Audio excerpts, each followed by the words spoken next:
Hello mga mare, ito nga po pala ang ganap kahapon dito sa aming tahanan. Nandito nga pala ako sa taniman namin ngayon para magtingin ng aking mga pananim. Ito nga saging mga mare ay tatanggalan ko na nga ng puso. Mabilis nga daw lumaki ang saging mga mare kapag tinatanggalan ng puso kapag tapos na siyang mamunga. Ito nga isang puno mga mare ay hindi pa tapos kaya naman mga tuyong dahon lang ang tinanggal ko. Ito nga isang puno mga mare, malapit na nga din pala itong harvestin. Kita nyo naman na matataba ang kanyang bunga. Ito na nga pala yung tinanim kong mani mga mare, nakakatuwa nga at namumulaklak na sila. Sa totoo lang, ngayon lang pala ako nagtanim ng mani. Kadalasan nga mga mare, gulay lang talaga ang aking tinatanim dito sa aming bakuran. Malaki nga talaga ang matitipid mo mga mare kapag marami kang tanim na gulay sa iyong bakuran. Lalo na nga ngayon mga mare na napakamahal ng mga bilihin. Bukod pa doon mga mare ay nakakalibang din ito at nakakatanggal ng stress. Lalo na nga mga mare pag nakita mong matataba at maraming bunga ang itanim mong halaman. Ito nga pala sa kabila mga mare, meron din akong tinanim na 2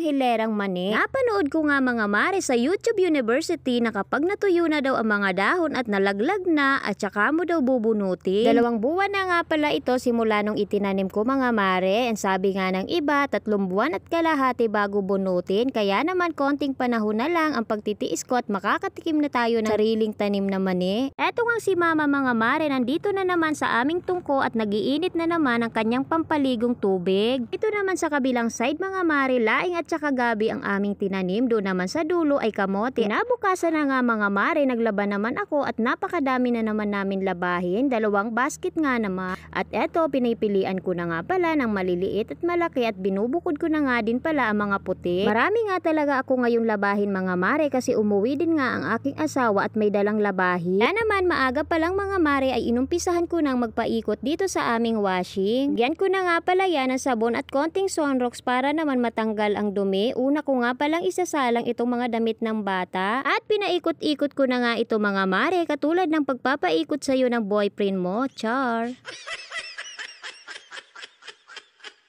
At nung mabalnawan ka na nga, doon mo lang napagtanto na niloloko ka lang pala, char. At mabalik na nga tayo dito mga mare sa aking ginagawa at napapahugot na naman ang inyong mamaliin. Kung kanina nga mga mare ay napakainit, ngayon naman ay bigla na lang bumuhos ang malakas na ulan. Kala ko pa naman ay iinit ngayon maghapon kasi napakaganda ng sikat ng araw kanina. Bala ko pa naman na hindi ko na i-dryer itong aking mga nilabhan, kaso nga lang bigla naman bumuhos itong ulan. At nang matapos na nga ako mga maring magbalnaw, dito ko naman sinampay dito sa aming kusina. Yun nga palang maliliit na damit mga mare at mga short, dito ko naman sinampay sa tapat ng bintana, hindi naman kasi dyan nauulanan. Dito sa aming tahanan mga mare, abangan ang susunod kong vlog. Bye bye! Maraming salamat!